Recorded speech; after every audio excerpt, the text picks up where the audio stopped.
What's going on, crime fighters? It's the night, and it's time to unite for Screen Rants. Top 10 amazing scenes in terrible movies.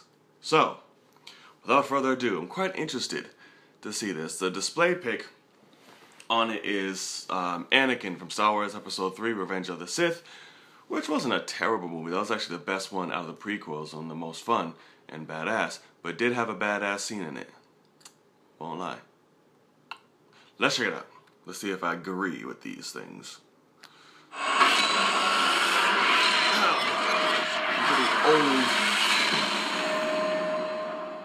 Nobody sets out to make a bad movie, but it does happen from time to time. Still, these awful flicks are made by professionals, meaning every now and then they'll be able to craft a standout scene or two. Some of them are so great in terms of character and story development that we wonder how the rest of the film went so wrong. That was horrible. Here are Screen Rants' 10 amazing scenes in terrible movies.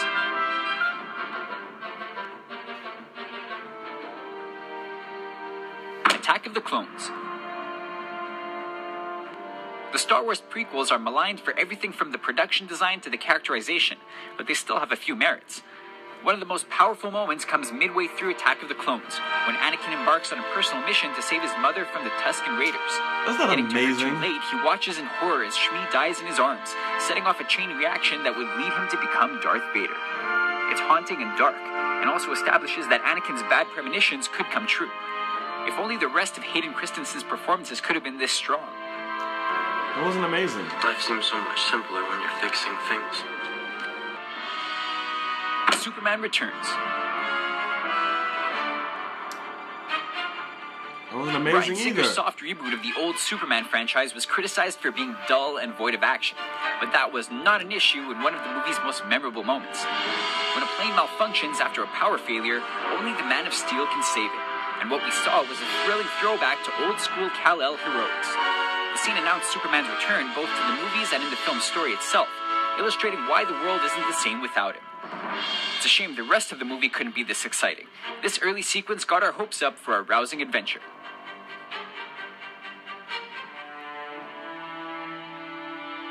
X-Men: That The whole Last Stand. scene was amazing. Absolutely.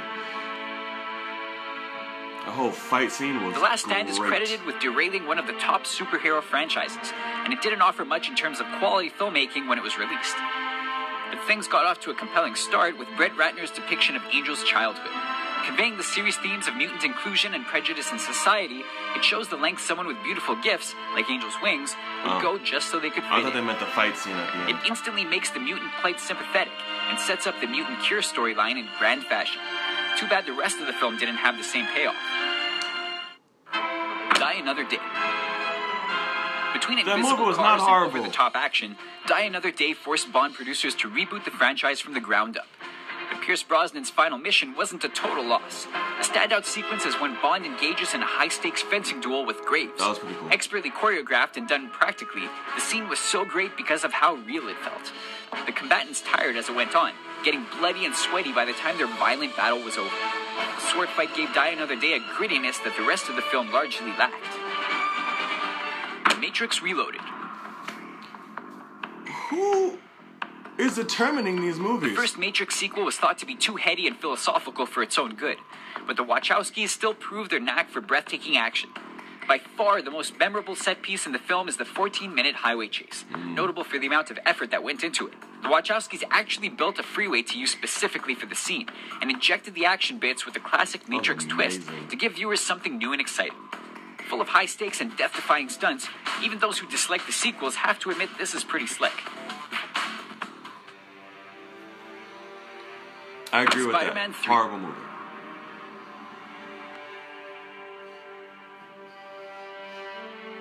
Spider-Man 3 had an overblown story with too many characters, and had trouble figuring out which arcs to pursue. Director Sam Raimi had always intended to use Sandman as a villain, and his passion for Flint Marko is evident in this beautiful scene. After his body is fused with I really sand like during Sandman. a particle accelerator test, Marko is reborn as the Sandman, in a moment that's poignant and touching. It's accompanied by a mesmerizing musical score and no dialogue, and draws viewers in with its genuine emotion that tugs at our heartstrings. Sandman was never a bad guy, and this scene shows it to great effect.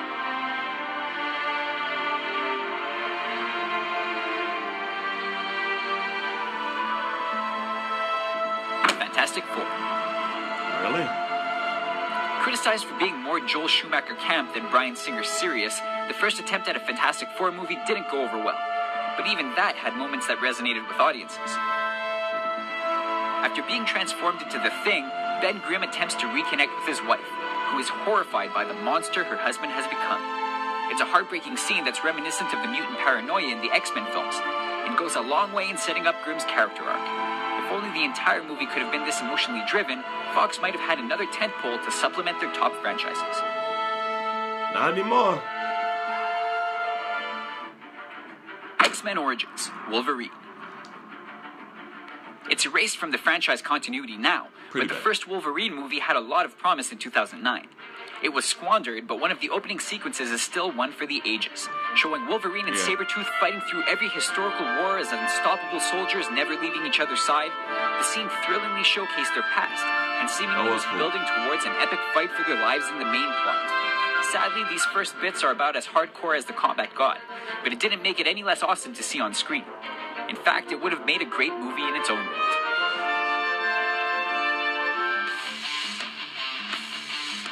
Doom. It's no secret that video game movies have had trouble breaking into Hollywood. That hasn't stopped the studios from trying. Looking to bring the first-person shooter series Doom to the big screen, director Andrei Bartkowiak found a way to replicate the gameplay for viewers. Audiences responded well to the first-person sequence, which was the first of its kind. It immersed moviegoers in an eerie setting that was packed to the brim with tension. The pulsating music score kept us on the edge of our seats and complemented the thrilling action.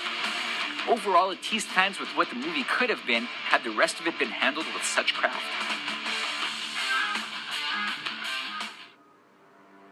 The Hobbit, An Unexpected Journey.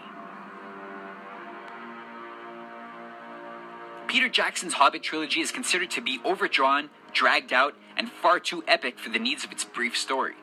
He still found a way to recapture some of that old Lord of the Rings magic in the famed Riddles in the Dark sequence in An Unexpected Journey. Featuring Andy Serkis' triumphant return as Gollum, it pitted the creature against Bilbo in a deadly game as the young hobbit tried to escape. The scene harkened back to Tolkien's writing and Jackson's keen sense of directing. It was one of the standout moments in the trilogy, giving us nostalgia and meaningful character development for the hero. Those are our picks for amazing scenes in bad movies. Do you agree with our list? Which bad movies have moments you enjoy? Sound off in the comments below and be sure to subscribe to our channel for more videos like this one.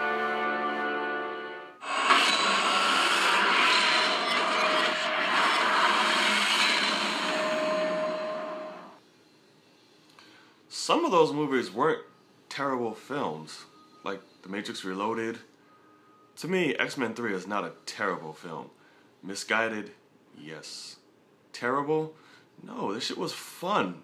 The action was great. Yeah, they fucking killed half the damn roster off. That was wrong, and the development, the character development, the storyline, and everything was a bit off. As far as execution, but the movie was not terrible. There were worse. What else was there that was in X-Men, The Matrix? I think those are my only two gripes. I think. Was it? Yeah. I believe so. If there was one more that I missed, let me know, remind me in the comments. Apparently I have short-term memory loss.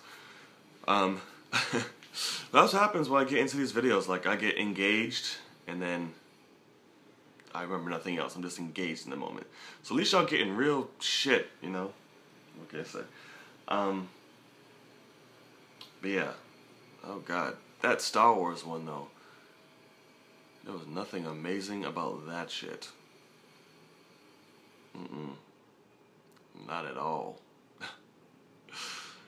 Anyway, guys, let me know what you think. Do you agree with the list? I don't agree with all of it. I agree with some of it, or most of it.